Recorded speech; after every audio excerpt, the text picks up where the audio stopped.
It's exciting! Welcome to TableTok with your dynamic host, De'Asia Bedford, and her trusted but strange sidekick, Rick Tobin. TableTok, straight talk in a world filled with crooked words.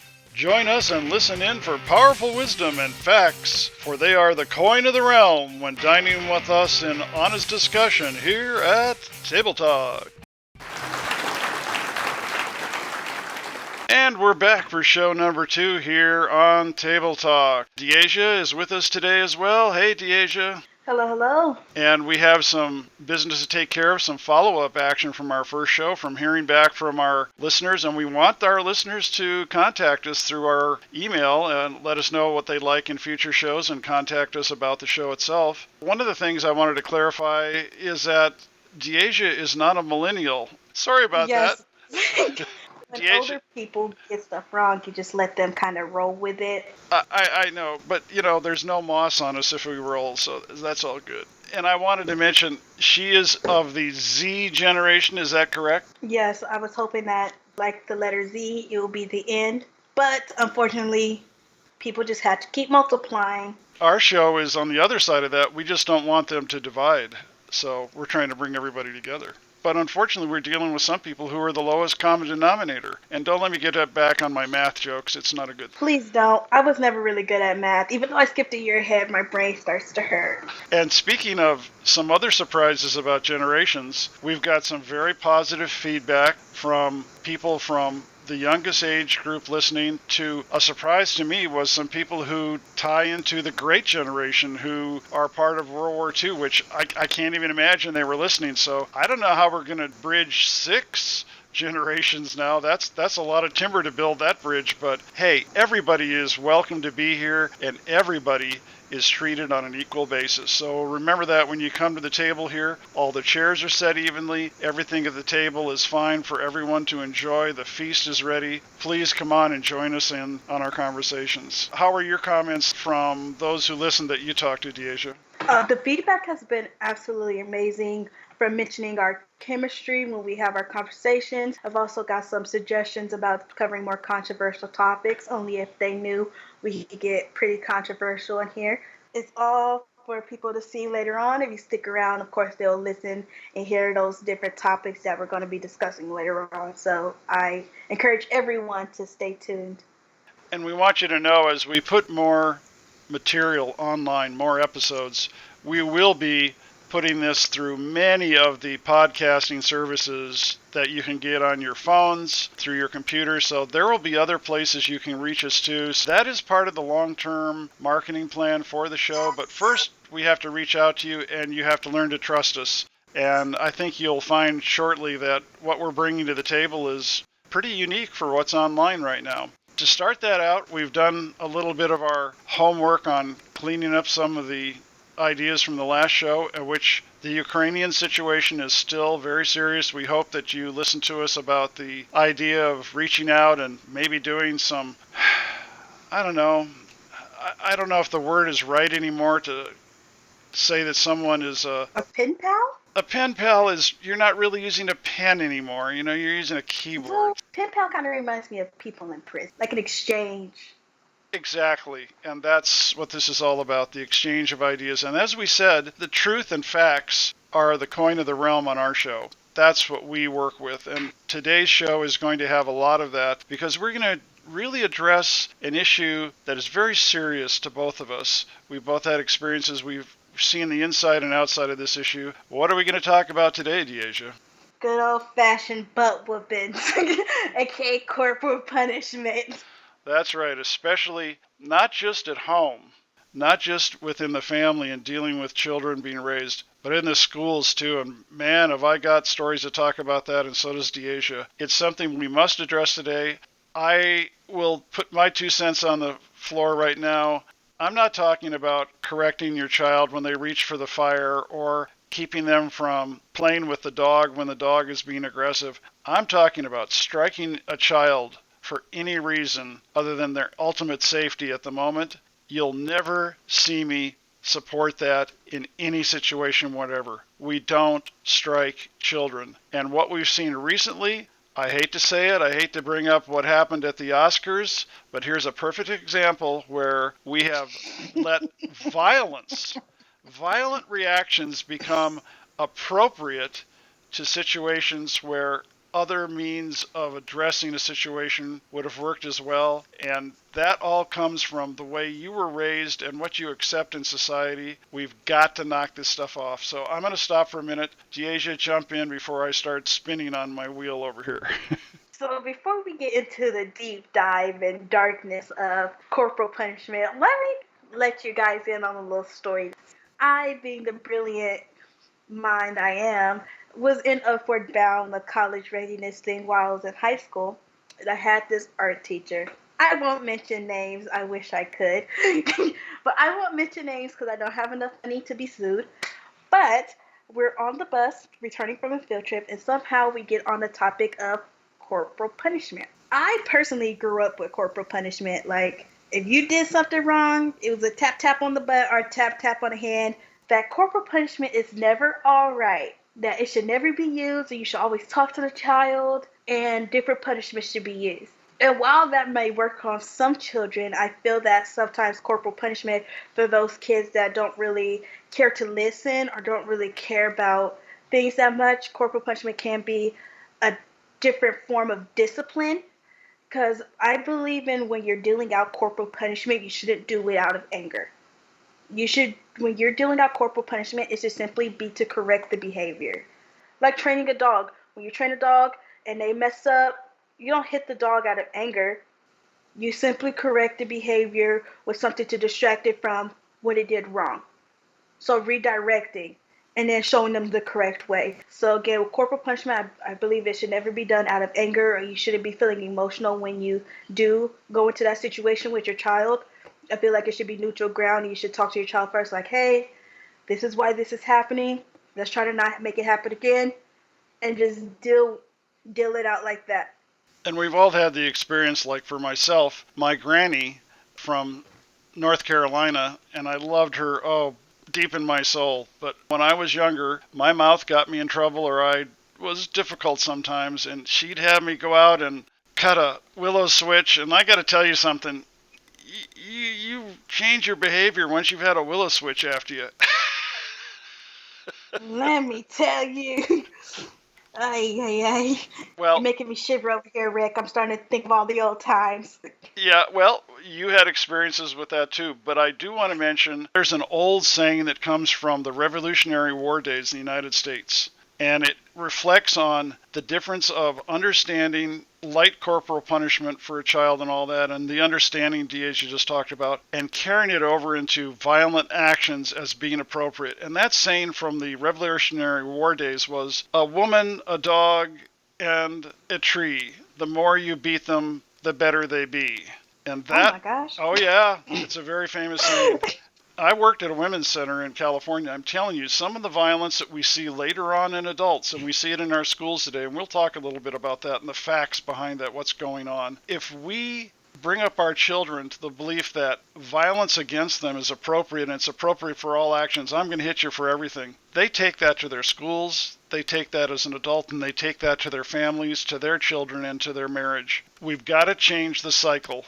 And corporate punishment, the kind of violence that goes on, it's not correcting, it's I'm just going to beat you because I want to beat you kind of stuff. That's got to stop. It has got to stop now. I told De'Asia about a situation which happened before I was married, where I was in a store and I saw a fairly large man take his open hand, just like Will Smith, and hit his 4-year-old daughter across the face really hard in the aisle of the store. I stepped in, and I'm not going to be very descriptive about what I said to this man, and grabbed his arm, but I think the threat was strong enough about what I would do to him with the police and him losing his child that the color ran out of his face, and the threat that I made to him personally about ever striking that child again. Now, I know in today's world, nobody wants to get involved. Everybody stands aside. Oh, let me get my camera and take a picture. But there were times I was brought up, if you see in inequity, you see something that is unjust, You need to become involved in some way. And I know today everybody carries, so you don't know if the guy's going to turn around and shoot you, or it's a Karen who might stab you or run over you with her car when you get out in the parking lot. But the bottom line is we must be vigilant about stopping that. And that goes into the bullying thing too. I know, De'Asia, both of us have experienced the bullying thing, and many times the bullies are people who are being corporally punished horribly in their own homes. Let me explain. As a kid, personally, like in the school setting, I wasn't bullied. You couldn't bully me because at the end of the day, I felt like nobody could hurt me more than I could either hurt myself or as bad as a family member say something to me. And not gonna lie, I was a chubby kid, still is a chubby kid, but it was brought up a few times. You know, sometimes you kind of, that sticks with you. Don't get me wrong, I don't have any body image issues, and I really didn't care back then either. But at the same time, I kind of took it as nobody could hurt me as much as somebody close to me, aka family, could hurt, hypothetically. So that's how I kind of took in stride and dealt with children around my age. It was mindless talk anyway. You know, children would be children, and I really think that children don't do it just to do it. I really believe that it's learned behavior, and like Rick was mentioning earlier, it all starts at the home. And as we grow up with it as children, we start implementing that in our future relationships and encounters that we have with people, whether that's an emotional, romantic relationship or a platonic one, or just running by everyday people, acquainted. You carry over those impressions that you had as a kid onto every encounter that you have. And I believe that parents should really think about the footprint that they're leaving in their children. Like, consider your children to be cement. And you know, if you step on wet cement and you don't smooth it out, that print is going to be in there. And as people walk all over it, it's going to wear away, wear away, wear away. But you're still going to see that footprint, that mistake, that blemish in the concrete.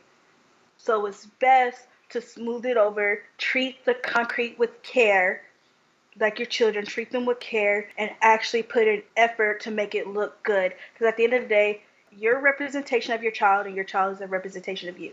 Absolutely. And the very statement about you're born and you're given a name, and you should consider that family name if it had value and recognition and reputation. You want to protect that, and poor behavior is always a reflection on that. It's throwing mud on that concrete. So I want to mention, for those who are men in the audience listening, women have a better example in their lifetimes, I believe, in our culture. They know, okay, I'm a woman. A man doesn't know necessarily, what have I done? I mean, we don't go out hunt a lion or go through a big ceremony like they used to in tribal settings. We don't understand sometimes. And there's a wonderful book called Iron John that talks about how men can find ways through ritual and understanding today that they have reached maturity. But one of the things that the book talks about is you have those footprints that De'Asia's talking about. You remember in your body when you were struck by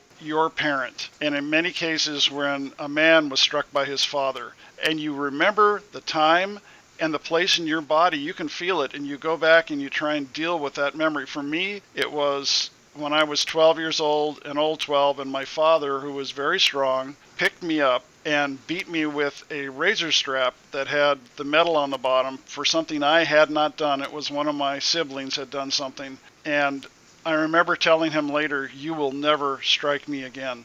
And that was that moment, but that left that mark.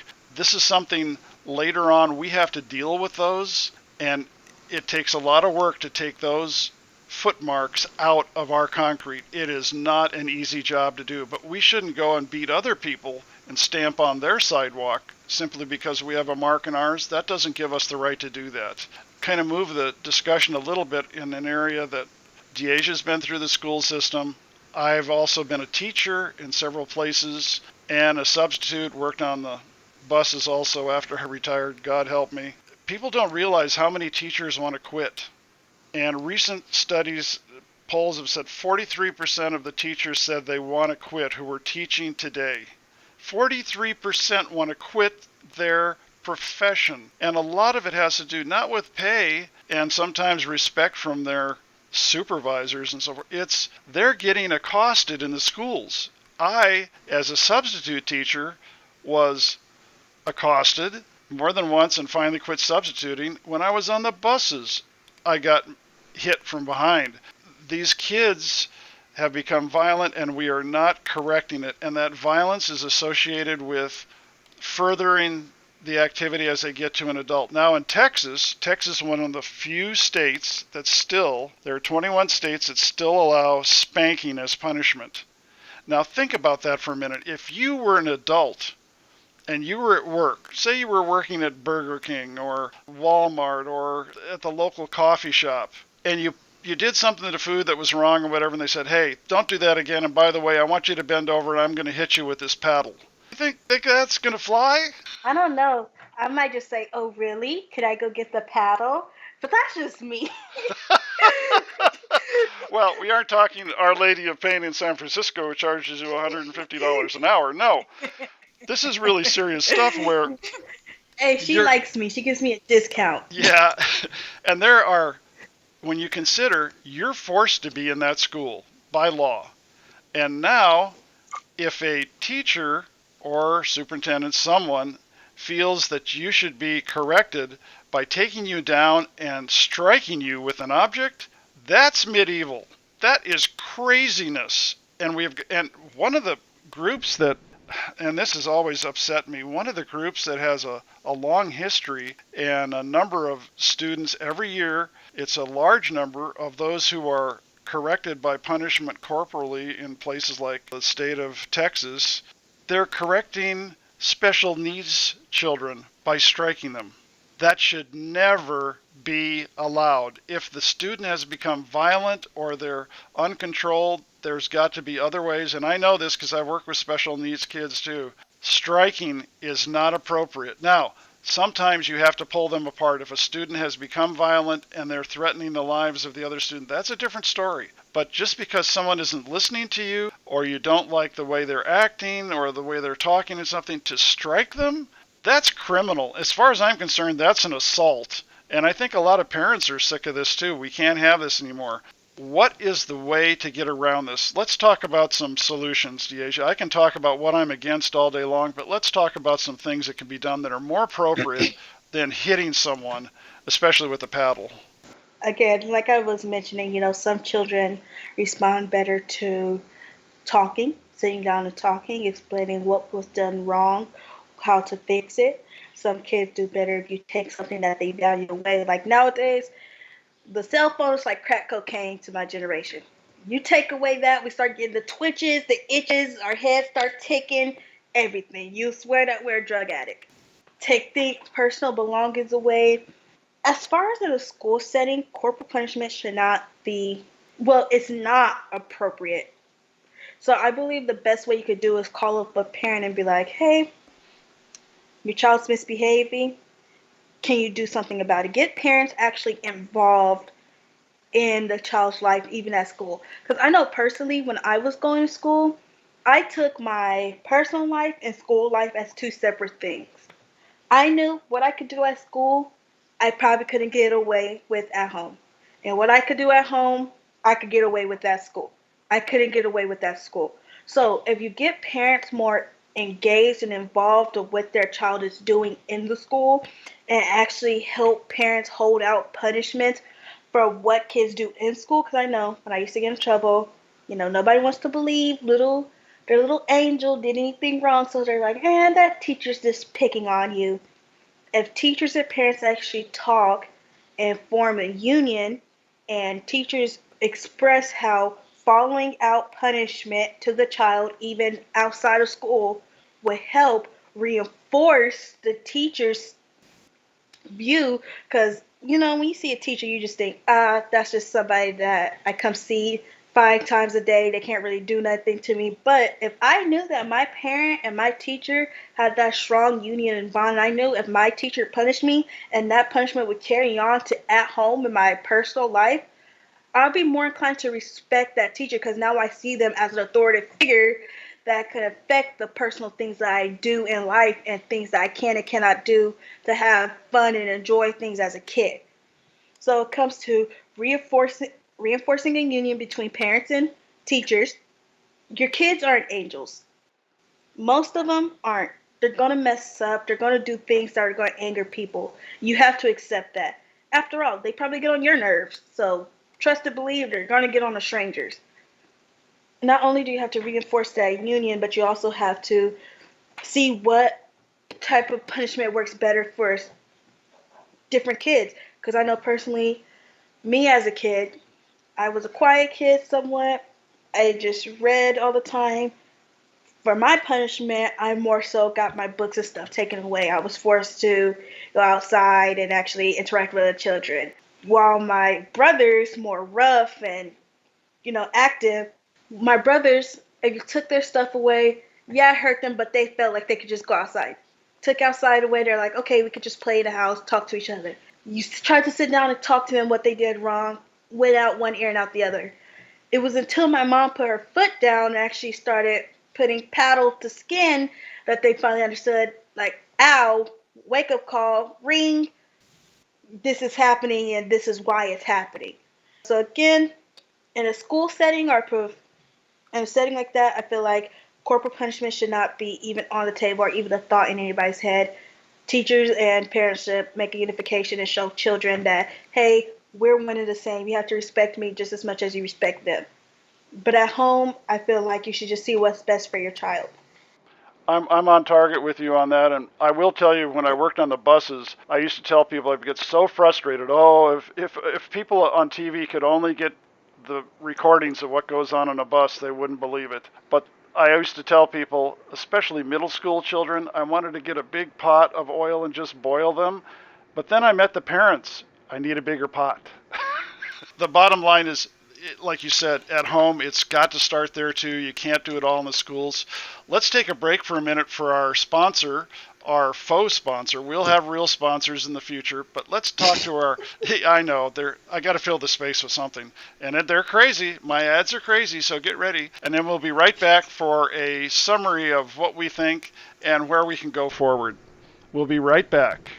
Busy, busy, busy, busy. I gotta keep going day and night and keeping after it. And yeah, I'm one of those people who's always out there going for the big catch and working on things. Now, I made some mistakes. Yeah, I invested in that resort hotel in Mariopolis in Ukraine and a coffee shop in Seattle and that steel company in Venezuela. But when it comes right down to it, don't we all just find a really good bargain and so forth and quit haggling with people? Well, that's where big pharma is just a big problem. I mean, you gotta haggle with people and argue with people at the drugstores, and you get refused by insurance companies, and your doctors are holding back, and all this stuff with the Federal Drug Administration, all these problems. And I found a better way. I mean, if I need something now, I want a place where I don't have to haggle. I know I go there, that's the price, that's what I'm going to pay. Everybody knows up front and so forth. That's right, I found my answer. Well, one way was shop. I shop at Cartel. That's right, Cartel, where you know exactly what you're going to be ordering. At least that's what they say anyway. And the thing is, I can call day or night and use these special apps I've got. It's just so convenient, and they'll deliver right to your doorstep or to the funeral home, whichever one you get first. So if you're wondering next time where to go, if you're busy like me, running all the time, and you got to have your stuff, and you just don't want to fight all this other stuff, and you want good, straightforward costs that you know you can handle and so forth, go to Cartel. Cartel. They've been around longer than your uncle, and I'm not pulling your leg. And of course, your uncle's leg fell off after he used some. But anyway, Cartel. It's the future of drugs in America. We're back from our wonderful ad for Cartel. And I'd like to let De'Asia summarize a little bit about the values of where we can go today and what we can expect in the future if we can make these changes. Will it make it better for everyone in our country? Summarize basically what we talked about. I feel like we talked about basically making a bridge between parent and child. Instead of seeing one dominant over the other, you should see each other as plain people. I know that you're the parent, but at the same time, you have to put yourself in those shoes as well. Like, you were once a kid, but I feel like parents and adults kind of forget that. Kids are going to be kids. Kids are going to mess up. They're going to be loud. They're going to cause messes. I feel like that we should take that into consideration. As far as us talking about a professional setting, I believe that corporal punishment should be dropped completely, and more of a unification between teachers and parents should be met, just so children know that their actions have consequences no matter where they go or who they're with. Also, a thing that we discussed and went over Did you have something to say, Ray?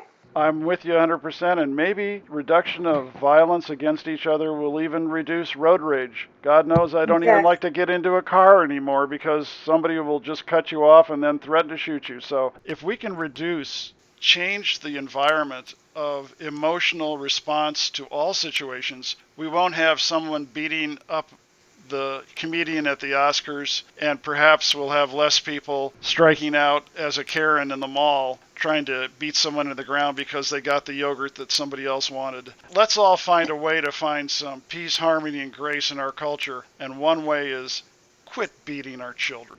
Thank you all for listening today, and we'll be back in the future with more controversial topics here with Rick Tobin, and De'Asia Bedford.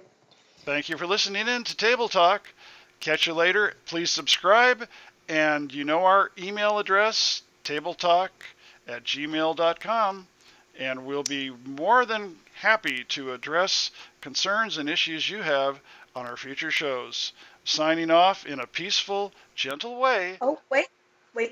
Oh, yes. For the younger generation that's listening out there, for those who don't do email because we're not old, I personally would start social media page for us. Right now, there's nothing posted on there, but if you do want to follow that account on Instagram just for future uploads, it's called talking_table, TOKING_table, and the name on there is Rick and D, personal blog, and our link for the website, if you ever forget it, is on there as well. And we'll be putting that up on our website here at our carrier, who is Buzzsprouts? Buzzsprouts is carrying us now. They're very gentle and kind and easygoing, and I recommend anybody who is starting their podcast to definitely work with them. Thank you all for listening. We'll see you all next time here at Table Talk.